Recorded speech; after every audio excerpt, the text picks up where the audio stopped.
What's your Yeah, experience with playing with him in Team Takeover?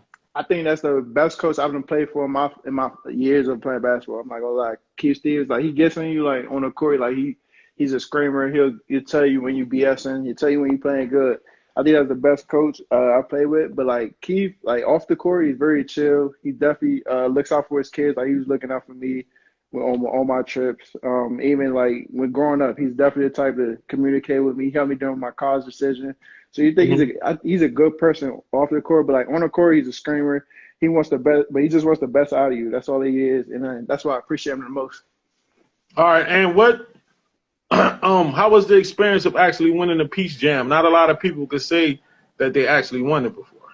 Yeah, that was probably my most memorable experience in high school. I'm not gonna lie. Just like all the talent on EYBL. But I think I knew we had the best team coming in. I think everybody went high major Division 1, and we all played. I think that team we played in the eighth grade b-ball. No, we played. Yeah, when I was in seventh grade, we played eighth grade b-ball spotlight. That was that team. It just like added a couple more pieces, but like we stayed together when we were young and we had good chemistry on things. That's why we won it, and that was probably the best experience like I've ever had. That EYBL, the EYBL championship So who would you say that was your favorite teammate that you all time that you play with? all the time. Ooh, I probably say Justin Moore. Dustin Moore? Yeah, you guys Yeah, play together a lot. Do you stay in contact with him? yeah. I stay in contact with everybody on that team. I talked to him. I talked to Jameer. I talked to everybody on that team, even Mondo. What what did Justin tell you his biggest adjustment he had to make in Villanova?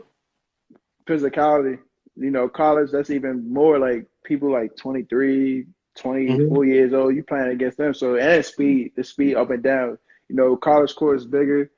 Um, it's a lot of the crowd. You gotta get adjusted like a couple games. That's mostly what he said. And you have to work hard 24/7, like even in practice.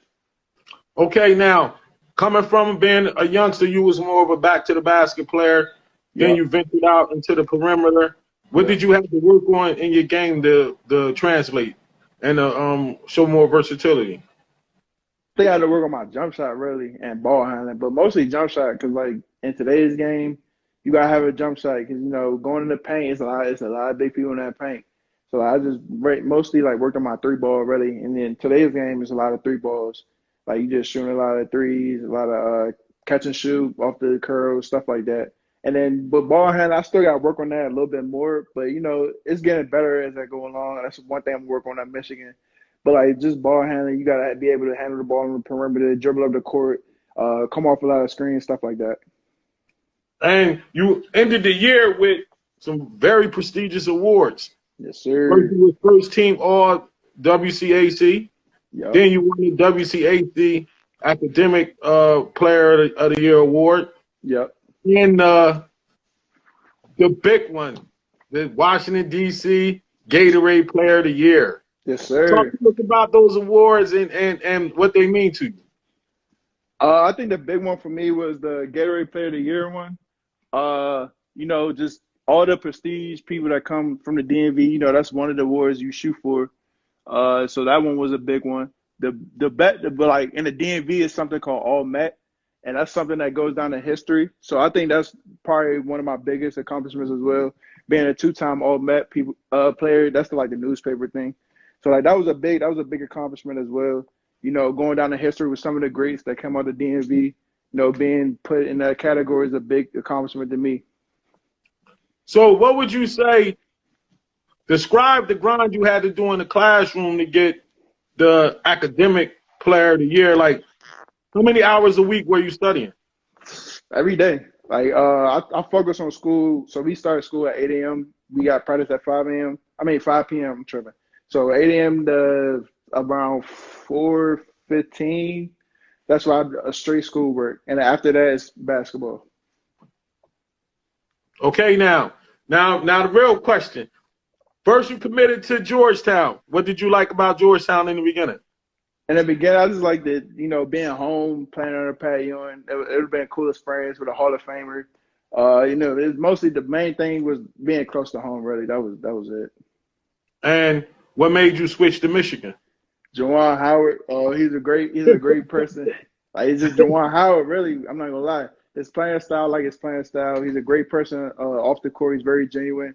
He was very respectful to everybody that came up to him. That like I've noticed that with my own eyes. He didn't let people ask him for pictures. He didn't like say no. People asked for autographs. He didn't say no.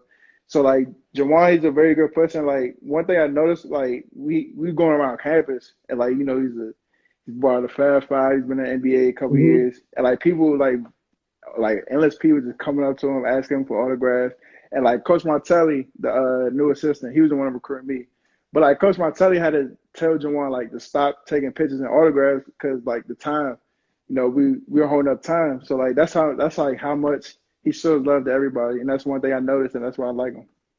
Now, I also saw your team takeover teammate Hunter Dickinson also going there. Was it something you guys talked about going there together, or it was just two separate decisions? It was really so. It was after I decommitted and he committed to Michigan.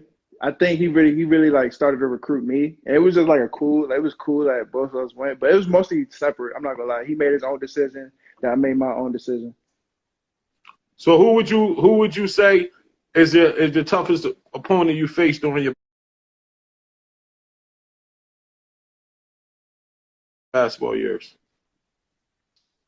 Probably say Marvin Bagley, my freshman year. Okay. Marvin Bagley, that's a bad boy. Okay. Man, I'm so proud of you, man. I'm proud to tell your family I said love. Tell your dad I said what's up. I got you. Tell him when we get back out, I'm trying to come to some concerts again. That was my man right there. Yes, sir. He still work with Genuine too, so just let me know. You got my number. You got my number. Yeah, no doubt. And I definitely appreciate you coming on Spotlight Live, man, and sharing some of your experience, especially for the young kids coming up. And if you had any advice for some of the young AAU players on how to manage their time with academics and basketball, what would you give them? I would just say make a schedule. That's what I did. So like I said, 8 a.m. to 4:15 p.m. I would just stick academics. Then after that, like I'll handle my homework in between that time, any classwork, stuff like that. But after that, it's just straight basketball. Like I just focus on basketball, and that's really all I did. Just break it into two parts, and then you straight. That's all I did. All right, thank you, man. Thanks for coming on, man. Yes, sir. Thanks for having me. And stay safe and tell your family to stay safe, man. I got you. I'll make sure I tell them. All right, thanks. Yes, sir. All right, guys. Another great interview with Spotlight Live. How you guys doing tonight? I love that kid, a great kid, man. He been coming to the tournament since he was in 4th grade. Love how successful he's become, and it's only the beginning. Love having you guys here.